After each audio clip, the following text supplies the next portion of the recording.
Compose हो जाती है, समझ में नहीं आता। इसीलिए आर्किटेक्चर पार्ट में इसीलिए कॉल आउट्स को यूज़ करा गया है, डिटेल कॉल आउट को यूज़ करा जाता है ताकि आप उनको मार्क करके अलग सेपरेटली शो करा सकें सिस्टमेटिक वे। इसीलिए इनको मार्क करा गया है, क्योंकि हम हर एक चीज़ को इसके बारे में, तो मैंने लास्ट टाइम बोला था कि आप लोग इसकी डिटेल्स को मेंशन करेंगे जो आपने ऑब्जेक्ट डिज़ाइन करा है अपना। कॉल आउट डिटेल्स बहुत इंपॉर्टेंट है। इसी टेबल के अंदर ये जो पहले से बना हुआ था साइड टेबल, इसको सेलेक्ट करके मैंने इसको ग्रुप में कन्वर्ट कर दिया। ये रहा ग्रुप का ऑप्शन, सेलेक्ट करके ग्रुप, ब्लॉक नहीं करा, ग्रुप कर दिया, ज़रूरत ही नहीं पड़ी हमें। स्केल उसी पार्ट को कॉपी करके साइड में लेके चले गए, बन गया बेड। इतनी सी बस मेहनत करनी थी।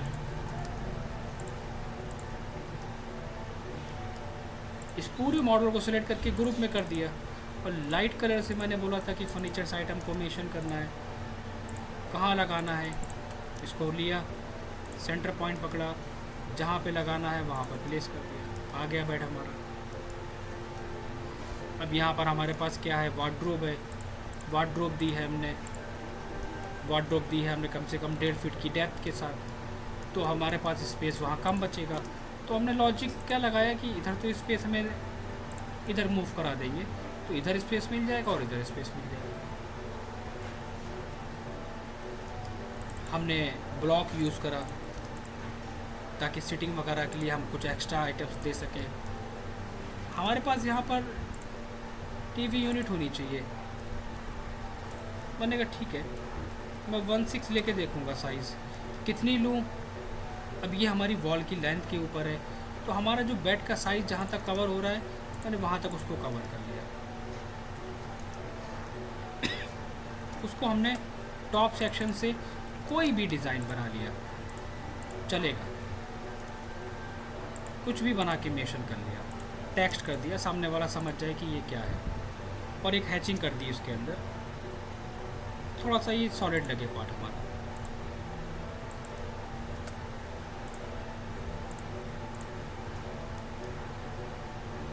इस तरह हमको लाइट कलर से फर्नीचर्स को बना के लगाना। अब पॉइंट यहाँ पर ये आता है कि हमको नहीं पता, मैंने फर्स्ट क्लास में एक्सप्लेन करा था कि साइजेस के बारे में मैं एक्सप्लेन करूँगा, क्योंकि हर एक का कुछ ना कुछ स्टैंडर्ड साइज़ होता है। साइज़ ऑफ बेड स्टैंडर्ड यहाँ पर गिवन है, यहाँ पर पहले से ही मेंशन करा गया है। King size bed measure 72 into 78 inches का होता है and are suitable for master bedroom that are at least 12 feet wide. जो मास्टर बेडरूम के लिए होता है, जो 12 फीट से बड़ा होता है, वहाँ पर किंग साइज बेड का साइज़ 72 इंटू 78 इंचेस हम फॉलो कर सकते हैं। Queen size bed 16 to 78 inches का and are suitable for compact या स्मॉलर बेडरूम के लिए यूज़ करा जाता है। Single bed measure 36 into 72 inches and are ideal for kids या सिंगल पर्सन बेडरूम। ये हो गया standard.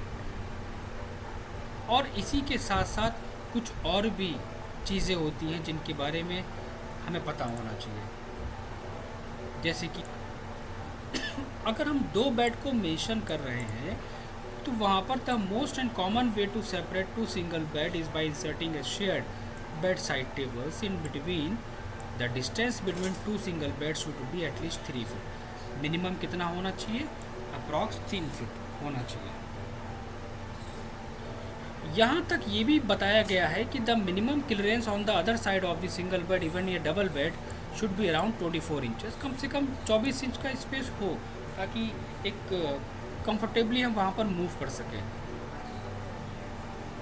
The minimum width for circulation about 3 feet होनी चाहिए। हर एक अब इम्पॉर्टेंट नहीं है, क्योंकि हर एक चीज़ स्टैंडर्ड के बेसिस पे काम नहीं होती है। कुछ चीज़ें लॉजिक भी होती हैं, कैलकुलेशंस भी होती है, बेडरूम के साइज़ के ऊपर भी डिपेंड करता है। यहाँ तक अगर आप कोई भी बेड साइड टेबल दे रहे हो तो वहाँ पर आपको पता होना चाहिए the length of the bed side table range between 21 to 36 inches and the depth should be approximately 15 inches। अभी यही चीज़ समझ में नहीं आ रही थी कि हम बेड साइड टेबल का साइज़ कितना लें। 21 से 36 इंच के बीच में आप ले सकते हो। एंड डेप्थ वही 1.5 फीट अप्रॉक्स रखी जाती है। अब ज़रूरी नहीं है कि बेड साइड टेबल की रेंज बिटवीन 21 से 36 इंच हो। 12 दूनी 24 करीब 2 फीट हो गया, 12 36 3 फीट हो गया, 3 फीट बहुत हो गया। हम 22 इंचज़ भी कर सकते हैं, 24 इंचज़ भी कर सकते हैं। इसी के हिसाब से अगर हमने वार्डरोब मेंशन करी बेडरूम के अंदर, तो आपको वार्डरोब के बारे में भी पता होना चाहिए। The maximum width of hinged wardrobe panels varies between 18 and 24 inches. 18 से 24 इंच के बीच में आते हैं। और जो डेप्थ होती है वार्डरोब की वो एटलीस्ट 24 इंचज़, 24 भी रखी जाती है, 26 भी रखी जाती है, 29 भी रखी जाती है। And it's height should match the lintel level of the door which usually 7 feet. 7 feet तक रखी जाती है, कॉमन है। अब 7 फीट से ऊपर भी रखी जाती है जो सीलिंग से टच होती है स्पेस को यूटिलाइज करने के लिए। और क्या इन्होंने बोला है कि full height wardrobe touch the ceiling, वही पॉइंट आ गया। वार्डरोब अगर हम मेंशन कर रहे हैं तो वार्डरोब के सामने कितना स्पेस होना चाहिए ताकि हम उसकी डोर को ओपन कर सकें। Allow clearance of 36 to 48 inches in front of the wardrobe depending on its panel size so that there is enough space for circulations even if the wardrobe shutters are open। इसी के साथ for compact या smaller bedroom option for sliding panel wardrobe. अगर आपके पास small bedroom है तो आपके पास एक ऑप्शन है कि आप स्लाइडिंग पैनल वार्डरोब दे सकते हो। विकास work as good space saving solutions. अगर आप टीवी यूनिट वगैरह मेंशन करना चाहते हो तो इन्होंने यहाँ पर दिया है the ideal size of TV for bedroom should भी कितने बाई कितने का होना चाहिए और क्या डिस्टेंस, कितना क्लियरेंस वगैरह सब आपको इसके अंदर मिल जाएगा। चाहे वो ड्रेसिंग टेबल्स की हाइट से लेके स्टडी टेबल, हर एक चीज़ जिसमें प्रॉब्लम आती है स्टैंडर्ड को समझने में। चाहे वो comfortable ceiling height for the bedroom should be at least 9 feet, anything else than this makes the space for हर एक चीज़ मिलेगी इसमें। इसी के साथ साथ हमको ये भी आइडिया होना चाहिए फर्नीचर से लेके यहाँ पर हमारे पास और भी चीज़ें हैं। हम ड्राइंग रूम में चीज़ें मेंशन कर रहे हैं तो ड्राइंग रूम में हमारे पास क्या क्या होना चाहिए। स्टैंडर्ड कॉफ़ी टेबल विड्थ कितनी होनी चाहिए, कॉफ़ी टेबल लेंथ कितनी हो सकती है, हाइट कितनी हो सकती है, ये तक वहाँ पर गिवन होता है। साइड टेबल अगर हम दे रहे हैं ड्राइंग रूम में तो वहाँ पर कितनी कितनी साइज़ 22 से 36 इंच हम लेके चल सकते हैं। रक साइज़ मीडियम कितने कितने के वहाँ पर यूज़ कर सकते हैं हम। यहाँ तक अगर हम वॉशरूम दे रहे हैं तो वॉशरूम के अंदर भी बहुत सारी डिटेल्स होती है जो हमें देना चाहिए। एग्ज़ाम्पल मैंने यहाँ पर अभी क्या बताया था कि हमने वॉशरूम के अंदर मेंशन कर दिया WC, वैनिटी, शावर एरिया। अब कितना कितना डिस्टेंस छूटना चाहिए, कितना स्पेस होना चाहिए WC लगाने के बाद और वैनिटी लगाने के बाद, वो चीज़ें हमें कहाँ मिलेंगी, वो मिलेंगी हमें स्टैंडर्ड के अंदर। वहाँ पर हमें क्या क्या मिलेगा, वहाँ पर हमें टाइप्स ऑफ बाथरूम के नेम और उनके साइजेस मिलेंगे कि हाफ बाथरूम जिसे पाउडर रूम कहते हैं उसका साइज़ क्या होता है, क्वार्टर बाथरूम टॉयलेट क्या होता है, जैक एंड जिल बाथरूम क्या होता है हमारा, उनकी कैटेगरीज़, उनके साइजेस। और यहाँ तक ये भी आपको मिल जाएगा कि standard toilet dimensions and clearance कितनी होनी चाहिए, द स्टैंडर्ड टॉयलेट हाइट कितनी होनी चाहिए from the top of the seat, toilet width कितनी होनी चाहिए, हर एक चीज़। आपका क्लियरेंस कितना होना चाहिए वो भी आपको स्टैंडर्ड मिल जाएगा कि यहाँ पर बोला गया है the standard toilet clearance 15 inch 30 से 38 centimetre from the centre of the toilet bowl to the nearest wall या object and it is 21 inches from the front of the toilet this. कितना ए सेक्शन हमारा है ये, B section हमारा कितना wall से छोड़ा गया है 24 इंचेस, सी सेक्शन हमारा छोड़ा गया है 12 इंचेस और फ्रंट वाले पार्ट से हमारा कितना लिया गया है पार्ट वो। तो ये सारी चीज़ें चाहे वो शॉवर एरिया हो चाहे वो बाथटब हो, उन सब की इंफॉर्मेशन जब हमें मिलेगी तभी हम सारी चीज़ें वहाँ पर मेंशन कर सकते हैं। अब इसमें काम करने का तरीका क्या होता है कि पहला काम स्टैंडर्ड को पढ़ना, स्टैंडर्ड डायमेंशंस को स्टडी करना। दूसरा मैंने बोला था एक चीज़ और होती है, हमको ये आइडिया नहीं होता है कि प्लानिंग के अंदर हमें क्या क्या साइजेज़ लेके चलने चाहिए, हम क्या क्या बेडरूम के साइजेज़। जी बताइए ज़ैनब।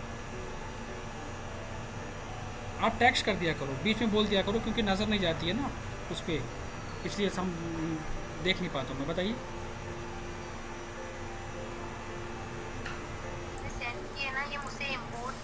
ये तो मैं आपको अभी बता दूंगा, ये तो मैं अभी क्लास ख़त्म करके आपको मैं खुद ब खुद एक्सप्लेन कर देता। Okay sir. ठीक है, वो भी मैं एक्सप्लेन कर दूंगा। ठीक है, तो ये स्टैंडर्ड यहाँ पर आता है। दूसरा पॉइंट यहाँ पर आता है कि स्टैंडर्ड डायमेंशंस के साथ साथ इसमें एक पॉइंट और होता है जिसे कहते हैं बिल्डिंग बायलॉज। ये सब चीज़ें एक्चुअली प्रैक्टिस मांगती हैं। अब काम करने का मतलब यहाँ पर क्या हो गया कि प्लानिंग पे अगर आपको काम करना है तो आपके पास स्टैंडर्ड ब्लॉक्स बने होने चाहिए, उनको बना के रखिए आप। क्योंकि हम 50-55 मिनट हम सिर्फ गाइड कर सकते हैं, लेकिन उसके बाद काम आपका होता है कि आप कितना आउटपुट दे रहे हो सॉफ्टवेयर को, कितना टाइम दे रहे हो।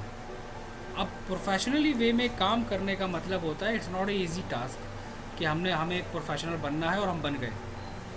उसके लिए बहुत मेहनत करना पड़ती है, अप्रॉक्स 5-6 घंटे कंटिन्यू बैठना पड़ेगा सॉफ्टवेयर पे, बिल्कुल कॉमन सी बात, मिनिमम 5 to 6। क्यों?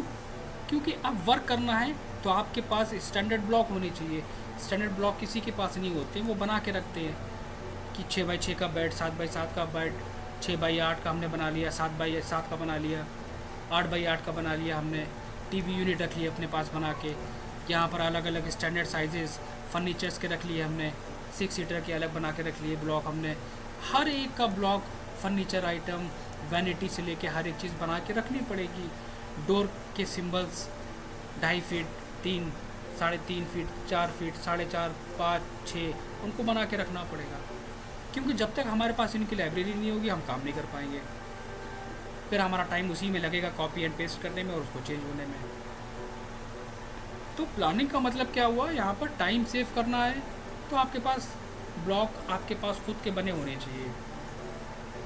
क्योंकि एक एक चीज़ कोई बनाता नहीं है बैठ के, उनको बना के प्रॉपर वे में अपनी खुद की लाइब्रेरी बना के रखना पड़ेगा। बात करते हैं अब यहाँ पर कि हमारे पास, मैंने फर्स्ट डे डिस्कस करा था कहाँ पर बेडरूम, कहाँ पर वॉशरूम, क्यों और कितना देना चाहिए।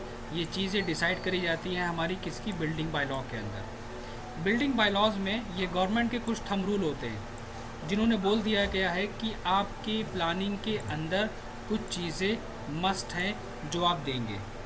और वो क्या क्या चीज़ें हैं, जैसे कि उन्होंने कहा है कि आप अगर प्लानिंग कर रहे हो तो आपकी प्लानिंग में वहाँ पर सेटबैक या बिल्डिंग लाइन होनी चाहिए। फर्स्ट क्लास में हमने डिस्कस करा था कि हम क्यों लॉन देते हैं, हम फ्रंट लॉन किस लिए छोड़ते हैं, वो सारी चीज़ें यहाँ पर बताई गई हैं।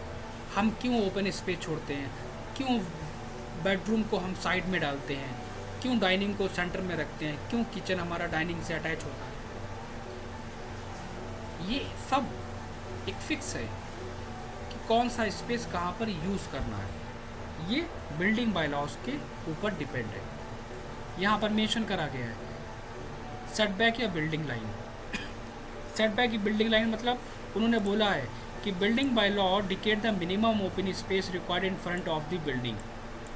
मिनिमम ओपन स्पेस आपकी बिल्डिंग के सामने होना चाहिए फेसिंग अ रोड, जिसे कहा जाता है सेटबैक या building line. This regulations aims to maintain street aesthetics. किस लिए इन्होंने ये पॉइंट भी बोला है कि क्यों छोड़ा जाता है फ्रंट स्पेस हमारा। This regulations aims to maintain street aesthetics, prevent overcrowding को मेंटेन करने के लिए, and enhance safety by improving visibility. उस स्पेस को हम setback area can also be repurposed as parking space या ग्रीन एरिया के नाम से भी जाना जाता है। जो लोग कहते हैं कि बिल्ड फ्रंट लॉन छोड़ दिया, क्यों छोड़ा, किस लिए छोड़ा? ताकि बस फ्रेश एयर आए। हर एक चीज़ का खुद स्टैंडर्ड होता है, कोई भी चीज़ ऐसे अपने मन से नहीं दी जा सकती है। उन्होंने ये तक बोला है कि साइज़ ऑफ रूम, कि अगर आप कोई भी रूम डिज़ाइन कर रहे हो तो building bylaw stipulate minimum open room sizes होने चाहिए for health and proper ventilations के लिए। Different types of room have specific size requirement. उन्होंने ये भी बोला है कि अलग अलग रूम के साइज़ हो सकते हैं कंडीशंस के अकॉर्डिंग। क्योंकि बच्चों को पढ़ा दिया गया है कि 10 बाई 10 होता है, 11 बाई 11 होता है, 12 बाई 12 होता है। क्या है ये स्टैंडर्ड है? कहाँ लिखा हुआ है? क्या किसने बताया है? क्यों बताया है? किस लिए बताया है? कुछ फिक्स नहीं होता है। यहाँ तक कि हाइट ऑफ बिल्डिंग भी फिक्स कर दी गई है। The height of building is determined based on street width to maintain urban aesthetics and safety. Narrow street have lower height allowance.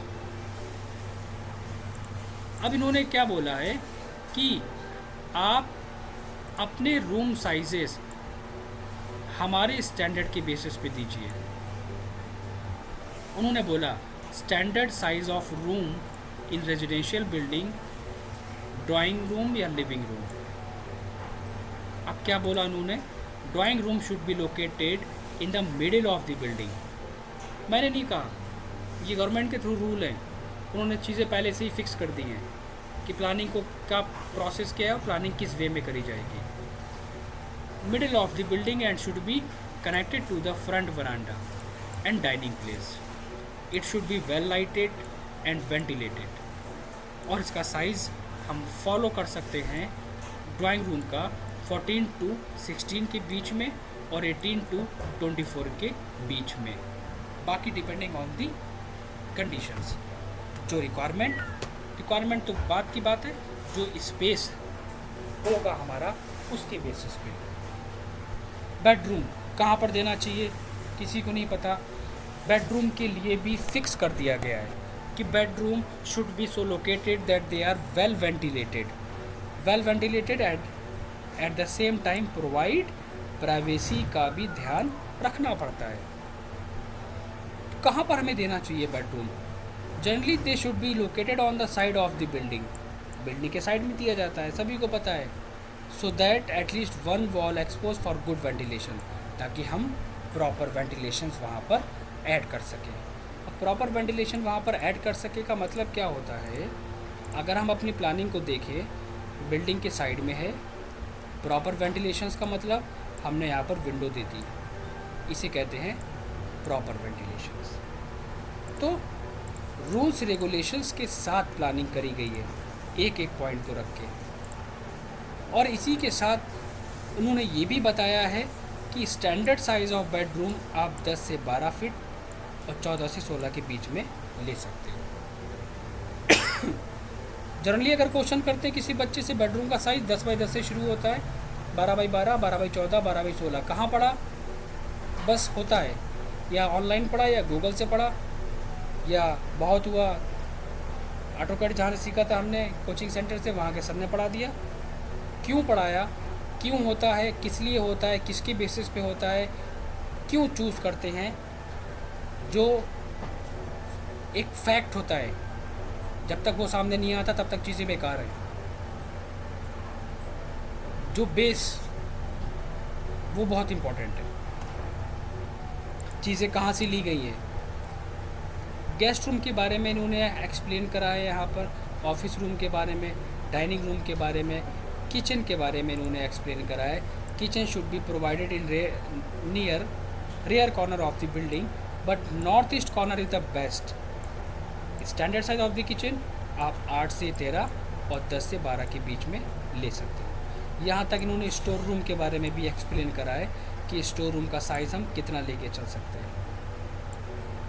हर एक चीज़, हर एक साइज़ फिक्स कर दिया गया है, बाथरूम से लेके WC, और आपको यहाँ पर हर एक साइज़ मिल जाएगा और आप उसी के बेसिस पे ईजिली प्लानिंग कर सकते हैं। ये होता है प्लानिंग का बेस कि क्यों, कितना और कहाँ लेना चाहिए। हर एक चीज़ बिल्डिंग बाय लॉ के बेसिस पे है, हर एक चीज़। उन्होंने यहाँ पर ये भी एक्सप्लेन करा है कि जो प्लिंथ हाइट है वो हम कितनी लेके चल सकते हैं। हमारी जो पैरापेट वॉल है, हम पैरापेट वॉल कितनी लेके चल सकते हैं, यहाँ तक कि हम सीलिंग हाइट को कितना फॉलो कर सकते हैं। वैसे तो आजकल जो कॉमन चल रहा है वो एक अलग है, लेकिन जो चीज़ गवर्नमेंट की बुक में मेंशन्ड है, पीडब्ल्यूडी की बुक में मेंशन है, वो एक अलग चीज़ है, क्योंकि उसी के अकॉर्डिंग गवर्नमेंट काम करती है और उसी के बेसिस पे वो अपने कॉन्ट्रैक्ट फाइनल करती है। Parapet wall should not be less than 0.6 and not more than 1.2 metre. इसी के साथ उसमें बहुत सारी कंडीशंस भी ऐड है। बात यहाँ पर ख़त्म नहीं होती है।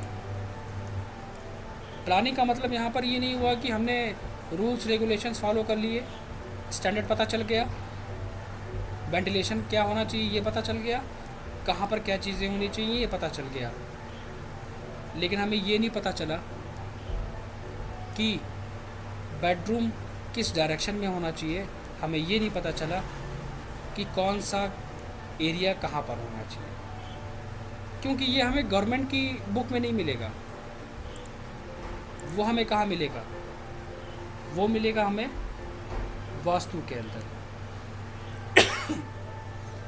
ये सारी चीज़ें वास्तु में एक्सप्लेन करी गई हैं, क्योंकि प्लानिंग हमारी पहले दिन ख़त्म नहीं हुई थी, प्लानिंग हमारी पहले दिन शुरू हुई थी। अब वास्तु ने यहाँ पर क्या एक्सप्लेन करा है? अब वास्तु ने यहाँ पर ये बताया है कि ठीक है, आपने स्टैंडर्ड साइजेस तो अपने फॉलो कर लिए, लेकिन आपको कुछ चीज़ें हमारी भी लेके चलना पड़ेगी, क्योंकि आज के टाइम में वास्तु बहुत इंपॉर्टेंट है। जो फैक्ट है, हर एक क्लाइंट सिर्फ वास्तु के बेसिस पे काम मांगता है, चाहे वो इंटीरियर डिज़ाइनिंग हो तो वास्तु के बेसिस पे, फर्नीचर वगैरह मेंशन करना हो तो वास्तु के बेसिस पे, कलर वगैरह मेंशन करना हो तो वास्तु के बेसिस पे, एक्सटीरियर के कलर कॉम्बिनेशंस भी वास्तु के बेसिस पे, डेकोरेटिव आइटम से लेके छोटी छोटी चीज़ों से और बड़े बड़े ऑब्जेक्ट तक वास्तु इस्तेमाल किया जाता है। तो इन्होंने वास्तु में कुछ पॉइंट है, वैसे तो बहुत कुछ है पढ़ने के लिए, मैं शेयर करूँगा, सभी लोग इसकी स्टडी करेंगे। इन्होंने बोला है कुछ पॉइंट, लेकिन अब इसका एक पॉइंट और भी है, कुछ नेगेटिव और कुछ पॉजिटिव। अब ज़रूरी नहीं है कि हम वास्तु को फॉलो करें, बहुत सारी कंडीशन में वास्तु फॉलो नहीं कर सकते, कुछ कंडीशन में फॉलो कर सकते हैं। Door of each room should be facing east. सारे रूम की डोर की फेसिंग ईस्ट होनी चाहिए। Bedroom should be in south and west. Placement of mirror on south and west wall are inauspicious. Puja room should be in north east and all ideals and photograph should be facing east या west. अगर हम washroom design कर रहे हैं तो मुझे पता होना चाहिए toilet seat should be in north south only, it should not be in east west. अब इन्होंने बोला है कि big tree should not be grown in north या east, they should be in south या वेस्ट। कंडीशन है, but पक्का नहीं है कि हम इसको फॉलो करेंगे। ये इंपॉर्टेंट है। Face east while cooking, west is allowed if there is no alternative, but never face south while cooking. कुछ पॉइंट वास्तु के फॉलो करने वाले हैं और कुछ पॉइंट फॉलो नहीं करने वाले। The cupboard in the wall should be in south या west part direction of the house. There should be no water body in front of any entrance door of the house. अब इन्होंने कुछ चीज़ें बोली हैं। No TV and computer should be keeped actually opposite to the bed. After switching off the TV or computer monitor, the screen shows the reflection of bed. It is a bad indications. अब आज के time में bedroom के में bed के सामने अगर TV unit नहीं है तो बेकार है। अब इन्होंने डायरेक्टली मना कर दिया, फॉलो नहीं कर सकते हम इस चीज़ को। इन्होंने कहा है कि avoid TV set in bedroom, किसी भी कंडीशंस में हो ही नहीं सकता। तो कुछ पॉइंट हम इनके फॉलो कर सकते हैं, कुछ पॉइंट हम फॉलो नहीं कर सकते हैं, ये मजबूरी है। Children bedroom, bathroom and staircase should be at north west corner. Cupboard या shelf for all the room should be for west side या south side wall. The door for master bedroom should be at east side. Main gate entrance should be at north east corner.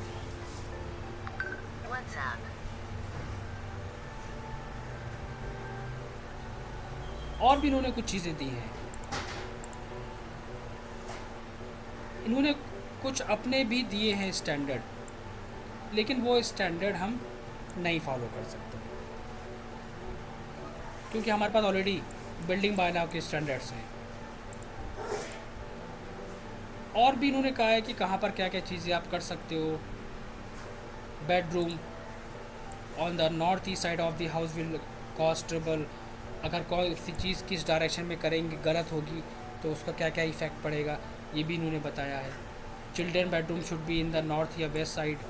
Guest bedroom are best located in the north west corner but can also be located in the north east corner. Wardrobe should be located on the north west या south west side of the bedroom. Dining room अगर आप दे रहे हो तो dining room के बारे में भी इन्होंने बहुत सारी कंडीशंस कर दी हैं कि the dining room should be located on the waste side of the house या ऑन द ईस्ट या north. If the kitchen is on the ground floor the dining room should B not be on first floor. अगर ground floor पे kitchen है तो आपको ground floor पे ही dining होना चाहिए। यहाँ तक कि अगर आप वॉशरूम डिज़ाइन कर रहे हो तो वॉशरूम के बारे में भी यहाँ पर बोला गया है, bathroom can be on the west या north west side of the building but not on the east side. Sink should be placed on the north या east side of the room. Bathtub should be also located on the north east या west या east side. हर एक छोटे से छोटा object भी वास्तु के बेसिस पे प्लेस करा जाता है। हर एक चीज़, चाहे वो रीडिंग रूम हो, चाहे वो पूजा रूम हो, चाहे कुछ भी हो, सारी चीज़ें वास्तु के बेसिस पे होती हैं। इसके मैं कुछ नोट्स शेयर करूँगा सभी लोगों को। सभी लोग बिल्डिंग बाय लॉस के नोट्स स्टडी करेंगे। वास्तु के नोट स्टडी करने के साथ साथ उनको बना के रखेंगे अपने पास आगे काम करने के लिए। जो जो इम्पोर्टेंट पॉइंट्स हैं सभी लोग इसके नोट्स को बनाएंगे और उसी की बेसिस पे काम करेंगे। बिल्डिंग बाय लॉ की स्टडी करनी है और जितने भी हम स्टैंडर्ड डायमेंशंस को फॉरवर्ड करेंगे वो सारी स्टैंडर्ड डायमेंशंस पढ़नी है सब लोगों को कि क्या क्या चीज़ें हो सकती है, कहाँ पर क्या साइज़ हमको लेना है, ड्राइंग रूम में क्या क्या स्टैंडर्ड हमको फॉलो करने हैं। हर एक चीज़, ये सारे नोट्स मैं फॉरवर्ड करूँगा हर एक को, वहाँ पर आपको सब कुछ मिलेगा क्योंकि उसी की बेसिस पे हम आगे काम करेंगे। और भी उसमें बहुत सारी चीज़ें मिलेंगी। स्क्वायर एंड टेबल कितनी होती है, square table, rectangular table, 4 book shelf का साइज़ कितना होता है, 3 सीटर सोफ़ा 38 इंचेस डीप और 90 इंचेस वाइड। डाइनिंग रूम के फर्नीचर्स वगैरह आपको वहाँ पर मिलेंगे, हर एक चीज़ मिलेगी। किचन फर्नीचर्स आइटम्स आपको मिलेंगे वहाँ पर। Dining table, round dining table, counter height tables, bar height table, coffee table, kitchen furnitures सब वहाँ पर गिवन है। यहाँ तक कि कौन कौन से बेड होते हैं। Twin size bed 39 inches wide and 80 inches long, double या full size bed, queen size, eastern king size, California king size, chest of drawer, night stand. हर एक का स्टैंडर्ड वहाँ पर मिलेगा और उसी स्टैंडर्ड की बेसिस पे आपको वहाँ पर अपनी प्लानिंग करनी है। अपनी प्लानिंग में ऑब्जेक्ट